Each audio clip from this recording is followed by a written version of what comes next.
A dependência emocional não começa quando alguém entra na nossa vida. Ela começa muito antes, no momento em que aprendemos, ainda cedo demais, que estar só dói mais do que estar mal acompanhado. O que muitas pessoas chamam de amor intenso, na verdade, é medo. Medo de perder, medo de ficar só, medo de não ser suficiente. A dependência emocional é exatamente isso. Quando o outro deixa de ser uma escolha e passa a ser uma necessidade psíquica para continuar existindo emocionalmente. Quem vive a dependência emocional não ama para compartilhar, ama para sobreviver. O outro passa a funcionar como um regulador interno. É ele quem acalma, quem valida, quem dá sentido, quem sustenta a autoestima. Sem essa presença, surge um vazio que não é simples tristeza.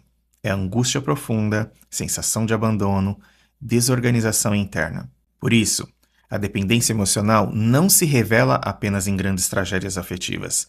Ela aparece no cotidiano, em comportamentos repetidos, silenciosos e muitas vezes normalizados. Um dos exemplos mais comuns é a ameaça constante de ir embora. A pessoa diz que vai sair de casa, que vai terminar a relação, que não aguenta mais essa situação, mas nunca vai. Repete isso várias vezes ao longo dos anos, não porque esteja mentindo ou conscientemente, mas porque a ameaça funciona como tentativa desesperada de manter o vínculo vivo. Ir embora de verdade exigiria enfrentar o vazio, a solidão e a própria identidade fora daquela relação.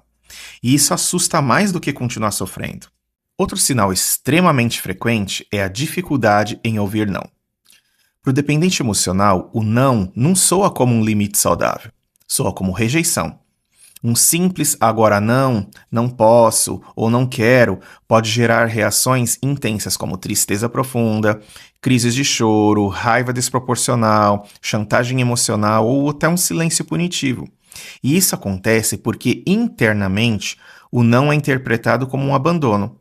O outro deixa de ser alguém com esses desejos próprios e passa a ser visto como uma ameaça à estabilidade emocional. A dependência emocional, ela também se revela na dificuldade real de aprendizado afetivo. Muitas pessoas repetem exatamente os mesmos erros em relações diferentes, com as pessoas diferentes, mas com o mesmo roteiro. Mudam os personagens, mas a história é sempre igual. Promessas quebradas, expectativas irreais, tentativas de salvar o outro, frustrações constantes. O aprendizado, ele não se consolida porque o medo de a perder é maior do que a capacidade de sustentar as mudanças. É porque a pessoa até entende racionalmente, mas não consegue aplicar emocionalmente. No dia a dia, isso parece quando alguém acredita repetidamente que dessa vez vai ser diferente, mesmo sem nenhuma evidência concreta. Ou quando assume a responsabilidade pelas emoções do outro, acreditando que se fizer tudo certo, o relacionamento finalmente vai funcionar. Surge a fantasia de que o amor, o cuidado, a paciência vão transformar o outro. Na psicanálise, isso revela uma tentativa inconsciente de reparar feridas antigas dentro de uma relação atual. Outro exemplo clássico é a dificuldade em ficar sozinho. Não se trata de preferência por companhia, mas de incapacidade real de permanecer consigo mesmo. O silêncio incomoda, a solitude angustia, o tempo livre gera ansiedade. Muitas pessoas pulam de uma relação para outra ou mantêm vínculos insatisfatórios apenas para encarar a própria companhia. Ficar só ativa sentimentos antigos de abandono, rejeição, desamparo que nunca foram elaborados. A dependência emocional também se manifesta na anulação progressiva da identidade. A pessoa começa a abrir mão de opiniões, gostos, amizades, projetos e até valor para manter o vínculo. Frases como tanto faz, do jeito que você quiser, o importante é você estar bem, se tornam constantes. Então o problema não está em ceder, mas em só exigir cedendo. Com o tempo, o sujeito já não sabe mais o que quer.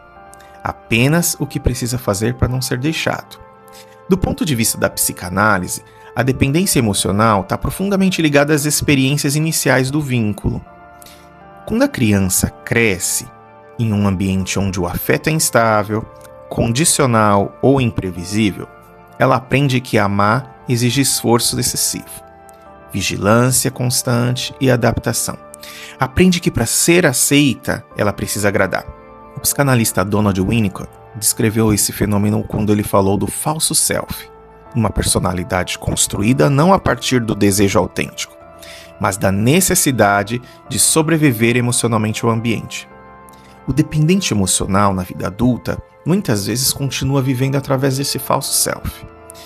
Sigmund Freud ele já alertava que vínculos adoecidos surgem quando o outro deixa de ser um sujeito e passa a ser um objeto de sustentação psíquica. O outro não é alguém com quem se compartilha a vida, mas alguém que serve para preencher um vazio interno. Mais tarde, o Jacques Lacan ele aprofunda essa ideia quando ele fala do desejo do outro. Na dependência emocional, a pergunta inconsciente ela deixa de ser o que eu desejo e passa a ser o que eu preciso ser para que o outro me deseje. Neste ponto, o sujeito desaparece e sobra apenas a função. A filosofia, muito antes da psicanálise, já vinha alertando sobre os perigos dessas relações baseadas na necessidade. Tanto que o filósofo estoico Epicteto, ele dizia que quando alguém depende emocionalmente daquilo que não controla, torna-se escravo disso. Já o Sêneca, ele afirmava que não existe liberdade possível quando a estabilidade emocional depende do outro. O Nietzsche, ele alertava que relações sustentadas pela carência não produzem amor, mas ressentimento, porque uma parte sempre se anula para que a outra permaneça. Por isso, quando uma relação termina, ou ameaça terminar, a dor parece insuportável. Não é apenas a perda do outro, é a perda de uma identidade construída em torno daquele vínculo. A pessoa não perde só alguém, ela perde um papel, uma função, uma rotina emocional, um sentimento. O rompimento gera colapso interno porque aquilo que sustentava o eu deixa de existir. Não é saudade, é desorganização psíquica. A dependência emocional não escolhe um gênero, idade ou tipo de relação. Ela pode existir em vínculos amorosos, familiares, amizades e até no trabalho. Sempre que alguém se anula para não perder, se submete para ser aceito ou vive em função de relação do outro, ali existe uma dependência emocional. O primeiro passo para sair desse padrão não é romper relações impulsivamente, é enxergar. Enquanto a pessoa acredita que ama demais, não percebe que está se abandonando. Não percebe que trocou o próprio valor pela presença do outro. A verdadeira mudança começa quando surge uma pergunta difícil, mas libertadora.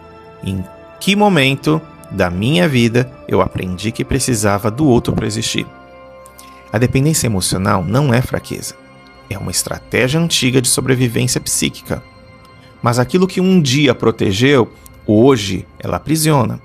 Amar não é se perder. Não é se adaptar até desaparecer. Não é sobreviver emocionalmente.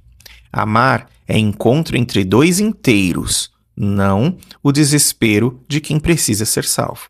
E quando isso começa a ficar claro, algo muda por dentro. Porque enxergar é o primeiro movimento de liberdade. Se enquanto você ouvia este episódio, algo apertou no peito, se alguma frase ecoou mais forte do que deveria, talvez não seja coincidência. Talvez seja o seu psiquismo pedindo mudança. A dependência emocional não se resolve apenas com compreensão intelectual. Entender é importante, mas não é suficiente, porque padrões emocionais não se desfazem com força de vontade. Eles precisam ser reorganizados por dentro. Foi por isso que eu desenvolvi o treinamento Formatar Reset Emocional.